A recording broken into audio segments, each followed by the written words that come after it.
Hi guys, hello, hello.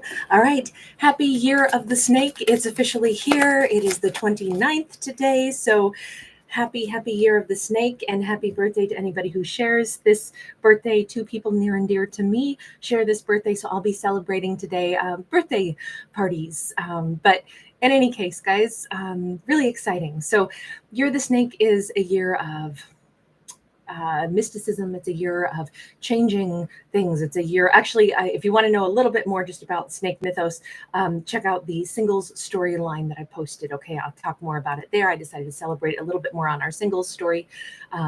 But it's a year for transformation, for truth, for shedding an old skin, for wisdom, and as I said, mysticism. So let's begin. We've got an Eight of Pentacles. This little cat is cleaning up. Somebody might be getting themselves tidied up, ready for work. They're getting themselves ready to look good, feel good, maybe put themselves out there a little bit. They're prepping for the work that they need to do. So today could be a day of something that's been in the works for a long time. You notice we have the dahlias. Dahlias are some of the longest blooming flowers, so it represents length of time. No way. Are you kidding me? We have a King of Wands. We have been getting stories galore about King of Wands, no matter what decks I use, no matter what day I do it. This is 3 days running where our collective message is something to do with the King of Wands. It does not have to be a Leo, Sag, or Aries, but it's somebody heart-centered. You notice he's reaching out on the kind of like the wand that is on fire. There's a little guy on top of it, and he's like reaching out, be like, yeah, I got the memo. I got it. Here I go. I'm picturing somebody who's like, okay, is my hair slicked back? Am I looking good? Am I looking ready? I'm going to go ahead and do this. I'm going to go ahead and go talk to the person that I need to. I'm going to go and present myself to my 10 of Cups. And it feels like all the little guides are celebrating like crazy. I love that card. I think it's so beautiful. By the way, in the single story, you'll hear me talk about the rainbow serpent.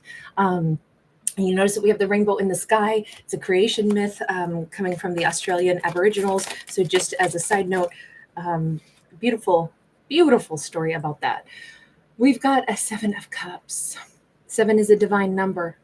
He doesn't know quite what he's going to, like how he's going to present or how this is going to go. He only knows what he's doing. He's, anytime we're going to do something, we say, I know what I need to do. I don't know how it'll turn out. I don't know how it'll pan out. I only know that I've been prepping for this day for a while. I've been preparing for this. I know what I'm doing. I know why I'm doing it. I know what my motive is. I just don't know what's going to come of it. So this is a big day for him. We have a divine masculine, possibly. Please remember, I don't read for genders. This could be a feminine just as easily. 4 of Pentacles. Oof. There's something here where I think he expects that a person could choose not to respond if he's about to reach out to somebody. He's taking action, that heart-centered action, no less. But I think he already knows it's likely that they won't respond. Maybe they'll be busy doing something else. He has to prepare himself. Just because he's ready to take this action does not mean it's going to yield instant results of just exactly what he wants. It could even take time for that message to arrive, because you notice that the crows are back here flying like over the city, but the kitty is not even there. Like somebody's not even home. So he has to maybe recognize, or it would be best for him to prepare himself for, just because I'm taking action, it doesn't mean immediate results. Oh God, he's already like, oh my God, but it's going to feel so awful if I reach out and I don't hear anything back. And it's going to, yes, he might feel really out in the cold, and he may have, a little gap of time where he's going to feel like, how come I'm not hearing anything? Oh my God, they don't want to talk to me. There is no response. There's nothing. Again, we live in a fast-paced world where we expect instant everything, right? Everybody expects instant everything, but that's just not the way it really goes in real life. We don't get instant gratification. We never used to. It's just that text messaging, email, all this instant stuff has made us think that is all supposed to be instantaneous. But really, there are many other things that come to play in any human's life. Other people that you got to attend to, work, things that are the day-to-day necessities, grocery shopping, all those things get in the way of like instant responses. So we've got this Knight of Pentacles. He's going to have to learn some patience here. It's going to take a while before he hears back from this Ten of Cups. Tell me who the Ten of Cups is. Tell me, I mean, if we can see that anyway. Would help if I pick a deck, wouldn't it?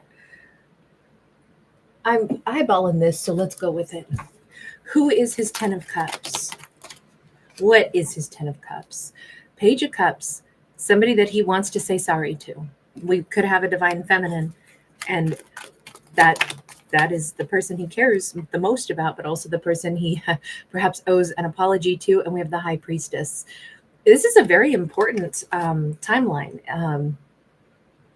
He has felt a connection to her that is hard to explain, you know, across space and time. He's felt a draw or a connection to her throughout however long he's been working on things, okay? And the Eight of Pentacles indicates it's been a while. He's been working on stuff for a while, because the card that would have preceded this was the Seven of Pentacles, which always denotes like quite a passage of time. And we're already to the Eight of Pentacles as we start the story. So we know it's been a while since he last spoke to her. But he's been feeling her energy, and maybe she's been feeling his. He feels like she knows him very, very well, but only in a like subconscious or even 5D realm or instinctual intuitive realm, but not in the genuine tangible 3D, you know, like there's an energy where it's like she never leaves his side. The thoughts of her do not leave his side, but he also believes that there is a connection that he has with her.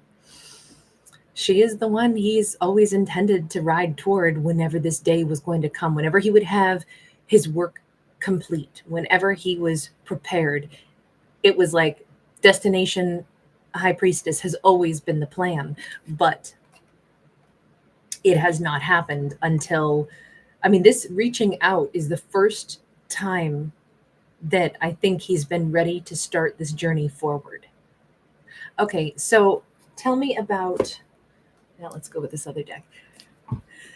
If the universe is preparing him, saying, excellent, you've done the work, you're ready to, you know, open up your heart, you're ready to reach out, you don't know how this is going to go, expect that you probably aren't going to hear back from them right away. Let me ask this, universe, what is your advice to him in the meantime? Page of Cups. Again, there is this apology. There is this, you know, he might even need to think about it a little bit more. Maybe he's ready to give the apology, but it could also be, it gives him time to work on the apology a little bit longer. So wait, what action is he taking in this story? Can I see what it actually is? Because I assumed, probably erroneously, since we don't really have swords, but I assumed he was reaching out with an apology or something heart-centered. But this actually says if he tries reaching out, he's not going to hear back, but he hasn't actually given the apology yet. Okay, so Knight of Swords. So it is going to be an impulsive reach out, but it probably is like, hi, I need to talk to you, or, you know, just a sudden, like, there's so many things I need to say. And then she may not respond. She, he, whomever may not respond. But it's going to be a sudden impulsive reach out on his part, on the king's part. But when they don't respond, that could be good, because although they've intended to give an apology, it maybe gives them time and space to think a little bit more about, like, what should I be saying? What kind of an apology should I be making? Maybe there's more to it than this. Yeah, see, Knight of Pentacles. It's fine that he's reaching out impulsively, but in fact, look, I'm thinking it could be at least 3 days, possibly 3 months. I don't know. Not all messages get through, but he needed to gather his thoughts. I'm thinking it's only 3 days. Honestly, I don't think it's that long. High Priestess. It's almost like deep down, he knew that him reaching out he wouldn't get an instant response. I think he was actually either should be braced for that or subconsciously has been braced for that.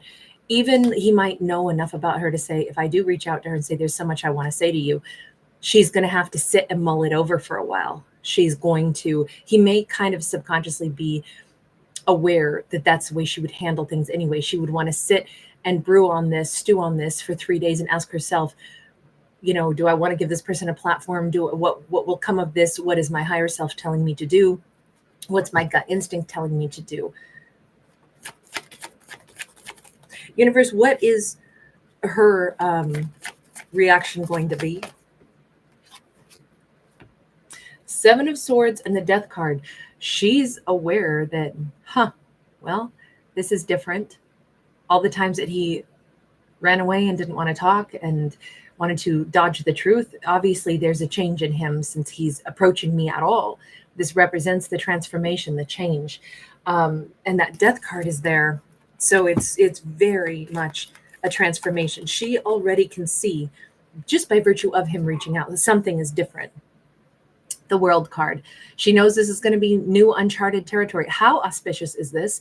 The fact that we are walking through that portal of the next, chapter, the next year, right? We're going into that year of the serpent, and this like depicts it beautifully.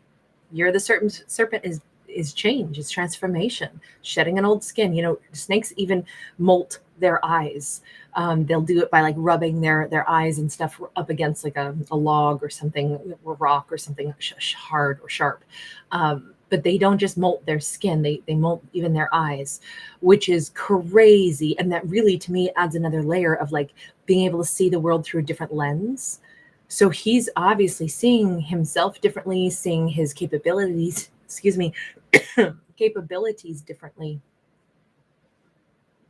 And she's realizing, if he's reaching out to me, this is not the same old him. This marks a new chapter. So how do I proceed? She may need to think about this. I don't know that she's going to be like, oh, yay, let's do this all over again. Let's see where this goes. She might be like that, or she might be thinking about it like, what does this mean? She's sitting in the Queen of Wands energy. It's weird because it's almost as if what's coming to the surface for her is she always knew the day that he reaches out to me, if he ever does, it'll be because everything would be different, but it also marks the day of him matching my energy. You notice we have a King and a Queen of Wands. So what action are you going to take in response? Six of Wands, she may feel amazing about this and really excited, and excited about him as well. Six of Wands is pride and something that is exciting. Ace of Cups, there is this huge surge of love as well. Are you responding to him immediately or what? Ten of Wands in the reverse, Page of Wands upright. I think when she gets the message, she will. But again, it said that there could be a delay before she even receives it. She might have to think about it for a moment, because a page is like, we want to reach out, we want to take that step, but that could still indicate that, all of the emotions are swirling around, but what words to say in response. I know there could be a delay. It doesn't really look like it on her part though. We have the Devil, we have the Three of Swords. No, there might be. She may be like, okay, I want to leap forward and say something to him because I can tell something's got to be different. But on the other hand, let me pause.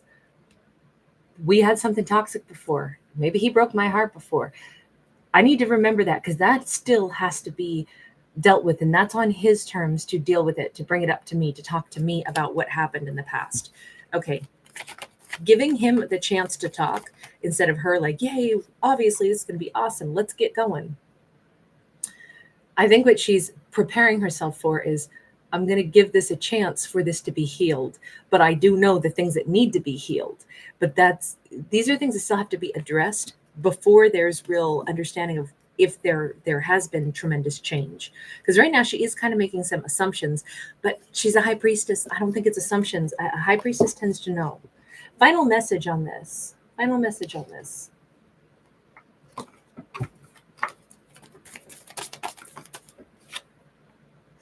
We have the King of Cups in the reverse.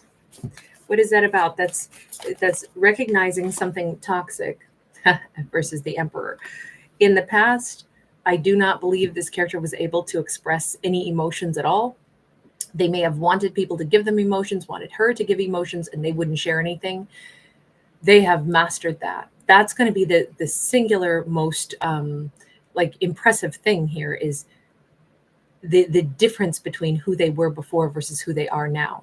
Right down to, they're coming in for a full-on 10 of Cups. They're coming in with the desire to speak their piece. They're coming in with all the right reasons. They're coming in to own this. They're coming in to apologize. They're coming in for long-term offer.